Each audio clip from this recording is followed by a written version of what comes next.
Thank you for joining us for Friday's edition of lcpioneers.com Live, presented by PioStream.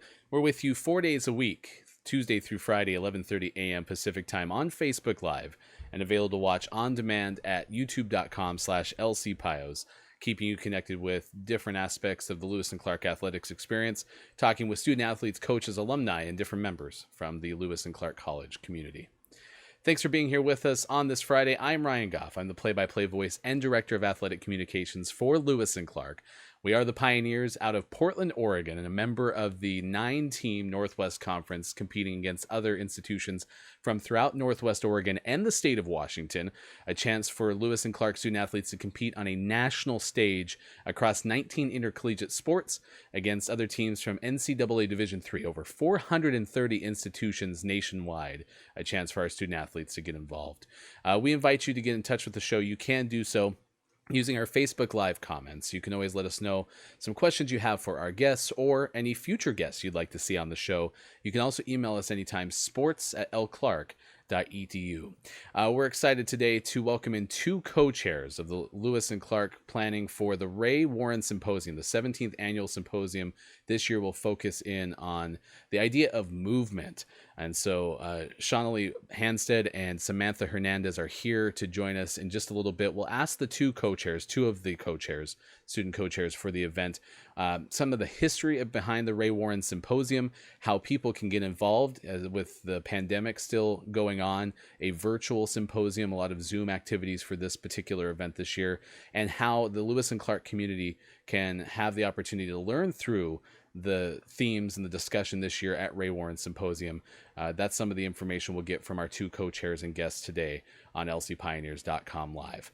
We also invite you to get in touch with us on Twitter and Instagram. You can do so by finding us on both of those platforms, LC Pioneers, and our Instagram also has been sharing different things from the Ray Warren Symposium Instagram as well. And then coming up tomorrow at 1 o'clock, we'll have a chance to take a look back at the 2019 season of men's and women's cross country at Lewis and Clark with our PioStream Watchback. We'll take a look back at the entire season with the cross country teams. No specific single event was filmed in its entirety, nor did really one single event stand out. So an opportunity with head coach Matthew Burrow and some of his team to look through the entire season and see how Lewis and Clark reached some of the milestones that it did last year, moving from last to third at the Northwest Conference Championships, the Northwest Conference Freshman of the Year, among some of the other achievements. That'll be tomorrow at 1 p.m. right here on Facebook Live. You can also find it on PioStream and some of our other platforms. And then, of course, we continue to update our playlist of lcpioneers.com Live. You can do that by connecting with us on YouTube, youtube.com. You can find us there, youtube.com/lcpios. So an opportunity to get involved there as well. With that said, let's bring in our guests for today, a chance to talk about the Ray Warren Symposium coming up November 11th through 13th. We welcome in our guests, Shalini Hanstad and Samantha Hernandez, to the show. And I appreciate you both making some time for us on this Friday to go over this event that's coming up November 11th through 13th. Like I said, I want to have you both have an opportunity to speak, so I'll let you jump in. But let's start with the idea of why the Ray Warren Symposium came to be. Kind of give us an overview of the history of this event. Yeah, of course. So the Ray Warren Symposium was named after a beloved staff member and graduate of Lewis and Clark who passed away in 2004. His name was Ray Warren, and he started his career at Lewis and Clark in 1987. He was the Dean of Admissions and was also named the Dean of Students, and was also the Director of Ethnic Student Services, which is now known as IME, or the Inclusion Multicultural Engagement Office. He played a very instrumental role in admissions recruiting and supporting students of color. A lot of students loved him because he was very good at giving advice and always lending an ear.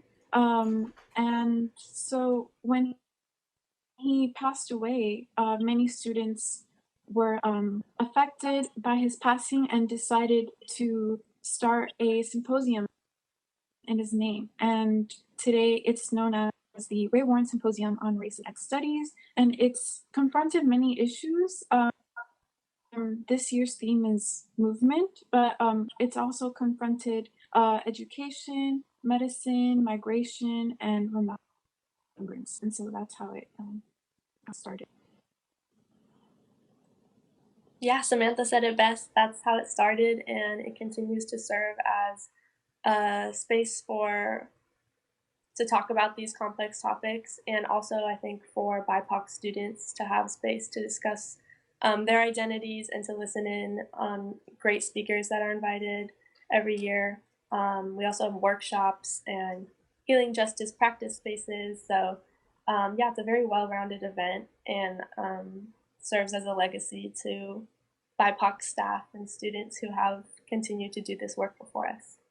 And so the opportunity, you're a junior and senior, respectively, left to right on the screen.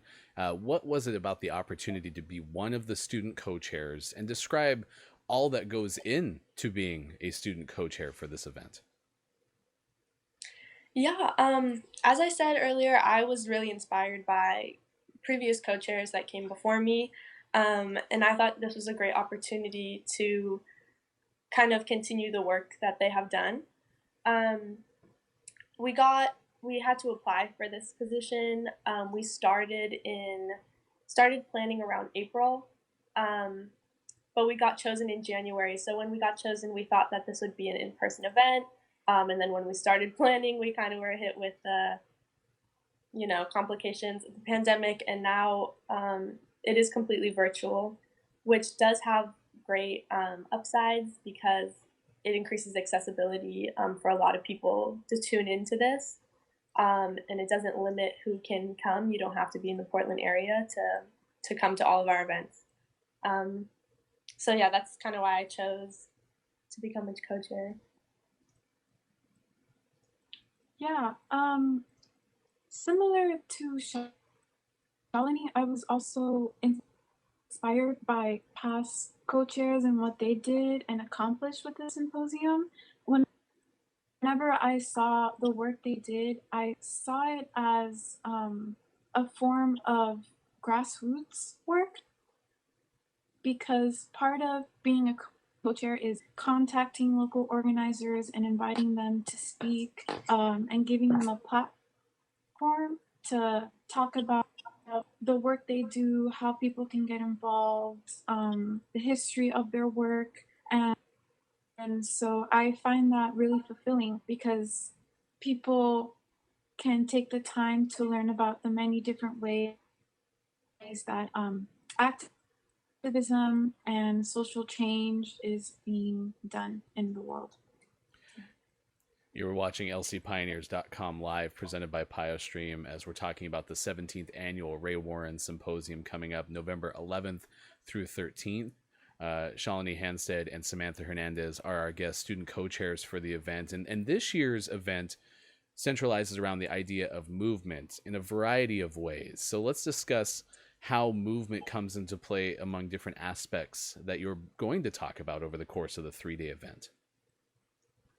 Yeah, so movement is a very broad theme that we chose because we want to encapsulate the political, the bodily, emotional dimensions of movement throughout our symposium. And this gives way to a lot of different events. For example, we're going to be talking about diaspora through looking at Black diasporic motherhood. We're going to be talking about social mobility and movement by looking at school to prison pipelines and pipelines that occur from prisons to schools.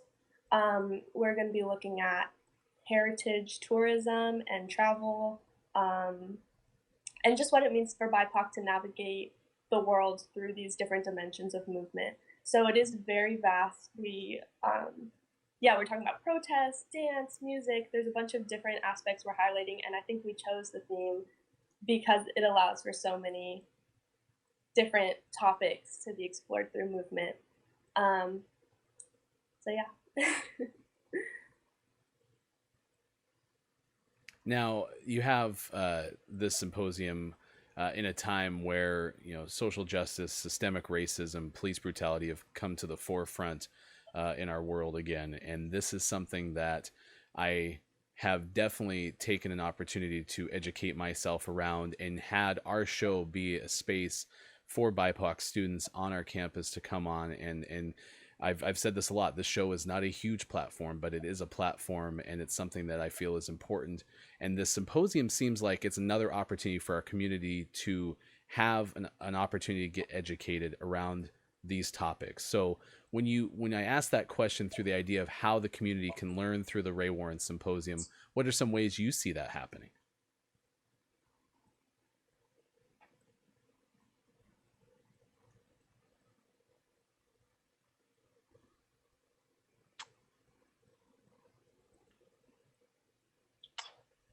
Go ahead, Samantha. Sorry. No, I was just gonna direct it towards you, because I think one panel that comes to mind is the flows between education and prison, that panel. So I kind of wanted to hand it over to you. Okay. Well, I was just going to say, well, Samantha and I are 2 of the 5 co-chairs this year. And we're all a group of BIPOC students who have been putting in our time, our effort into creating the symposium. And as I was saying previously, this is not just our work, this is a legacy of work from BIPOC. And so I think that the Ray Warren Symposium kind of synthesizes so many conversations about like racial justice that have been going on. But I think what students can take from it is listening in and tuning in, appreciating and understanding the work that BIPOC put into this symposium and into so many aspects of these conversations around racial justice and injustice. And moving forward, I think that students, from tuning into this, can kind of sit down, listen, and learn from the symposium, and use that to have inspiration to take like palpable actions and specific action steps towards change, because it's not only just coming to the symposium, it goes beyond that. And this symposium is just one small event that can really like be a catalyst for more movement. No pun intended. But yeah, that's why I think it's a very important event. Now, November 11th through 13th is the event. So if those who want to participate don't know where to go, direct us to places where more information can be found about the symposium. You can go to the Ray Warren Symposium website, and if you go to the schedule page, there will be posted Zoom links for whatever event you want to attend. There are some that require registration beforehand and are only for LC students with LC email addresses. But all you have to do is go on the website and get the link, and it should be there. I will close with this because I like to talk to all of our students about this idea. Shalini, you're a SOAN major, sociology and anthropology, and then Samantha, Hispanic studies major. So Shalini, let's start with you. Post Lewis and Clark, or as you move as a junior into your upperclassmen years, what are some of the ways that you found, being a SOAN major, ethnic studies minor, rewarding? Has it shaped anything that you're planning to do in your future? Yeah, of course. I think combining sociology and anthropology with ethnic studies has really taught me a lot about how to look at, like just looking at everything through a lens of race. And I think that's what I'm passionate about. And going forward, what I want to do post Lewis and Clark is I want to go into social work. And I think that Lewis and Clark has given me like tools and resources, just like the Ray Warren Symposium, to look at critical issues of race. And yeah, I'm definitely going to take that going forward. This won't be like the only um, the only event like this I want to be a part of. I want to continue being part of events like this and working with people as amazing as Samantha and my other co-chairs. So yeah, I'm really excited for what's next. And Samantha, what about you? Yeah, so I'm a senior this year, and I'm majoring in Hispanic Studies, and I think that the major did a really good job of confronting a lot of dimensions of what it is to be Latino, and the different experiences that people have depending on their background, on their ethnicity, on their race. And I actually want to go to law school after, and I'm also an EMBS minor, and I think that in the future I would want to work with people of my same background. I was born in Miami, but my parents are from Dominican Republic, and a lot of small island nations are currently bearing the brunt of climate change. And so I think that Lewis and Clark, with their EMBS major/minor program, has allowed me to learn more about why it is that these small nations are bearing the brunt of climate change, and has also allowed me to do a lot of work towards that. I've gotten to do internships with Portland Bulls, and I got a project for Peace grant to do an environmental summer camp in Dominican Republic. And so I just think that Lewis and Clark, like Shalini mentioned, there's like so many opportunities. Like you can really do anything that you set your mind to, and there's really so much staff and faculty that are just here to support you in whatever way that they can, like Ray Warren, and yeah. Well, Shalini, Samantha, thank you so much for bringing your voice to our show. Certainly for all the work that you're doing for Ray Warren and being part of our Lewis and Clark College community. We're looking forward to the symposium, and you're welcome back anytime if there's something that you'd like to join us for. We really appreciate you both making a space for us on lcpioneers.com live. Thank you so much for having us. Yeah, thank you so much. Absolutely, you're welcome. Thanks so much. That was a really fun discussion, and we've been sharing the link. I'm going to put it up right now again in the Facebook Live comments. If you want to participate with the Ray Warren Symposium, and this is one aspect of the show that I've certainly appreciated, is how important this show has been to getting perspective from across our community, and then certainly learning how important the symposia, including Ray Warren, have been to our students in our community at Lewis and Clark. I'm super excited to have the opportunity to talk about those things, even if it is for 15 minutes on a live show, to bring our students' voices to the show and to you, hopefully, wherever you may be, trying to keep you connected with everybody across our community. Look for that information. I'll put the link up one more time in Facebook Live, so you have access to the schedule. There's going to be a virtual art exhibit. I saw one of our men's basketball seniors, Dalen Floyd, who is part of organizing the virtual art exhibit. They have speakers that will be there as well. Find out more information, as the two co-chairs who joined us today mentioned, on the lclark.edu website, the Ray Warren Symposium, November 11th through 13th. Coming up next week, we will talk to head men's basketball coach Tim McCrory. Also, from women's track and field, Noah Hochman will join us, and a chance to continue to build our schedule for the next week. We will not have a show on Wednesday. I'm going to be working in a workshop at Lewis and Clark, so I will not be able to do a show live on Wednesday, but I am working on securing a guest for our show coming up on the 10th, which would be Tuesday. So stay tuned for that schedule. As always, go to facebook.com LC Pioneers, or you can always type in lcpioneers.com/live, and as soon as possible we will put up our schedule of shows for the upcoming week.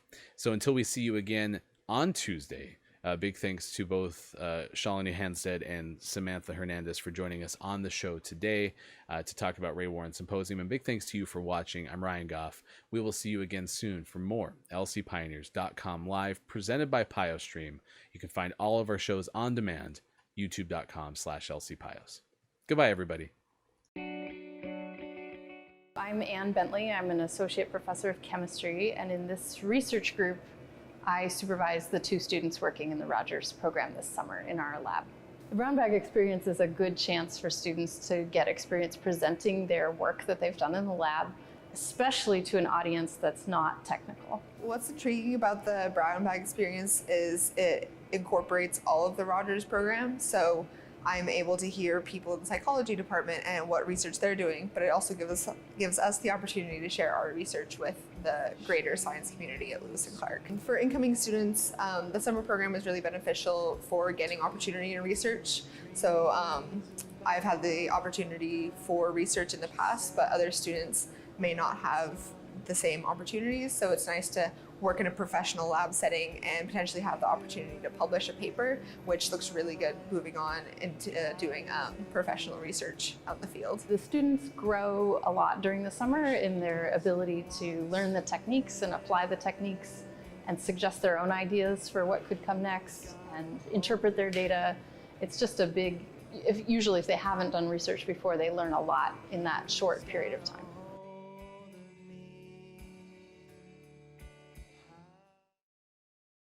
Hi, I'm Nick Lombardi.